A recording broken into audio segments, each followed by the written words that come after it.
ভিডিঅ'টো আছিলে যোৱাকালিৰে। যিহেতু শিৱৰাত্ৰি আছিলে, সন্ধিয়া সময়ত বাবু আৰু মই মন্দিৰলৈ বুলি ওলাই গৈছিলোঁ।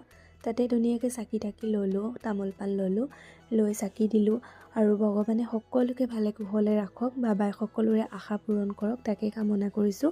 মন্দিৰভাগ আমাৰ যথেষ্ট ডাঙৰ হয় আৰু লগতে সৰুকৈ এখন মেলাও বহিছে, যিখন মেলালৈ আমি গৈছোঁ লগতে হয়। যিহেতু সৰু সৰু বস্তুবোৰ ওলাইছে, ভাল লাগিছে, মানুহো যথেষ্ট হৈছে আৰু ইয়াতে মিঠাই সকলোবোৰ ওলাইছে আৰু ইয়াৰ পৰা কিছুমান বস্তু আনিছোঁ।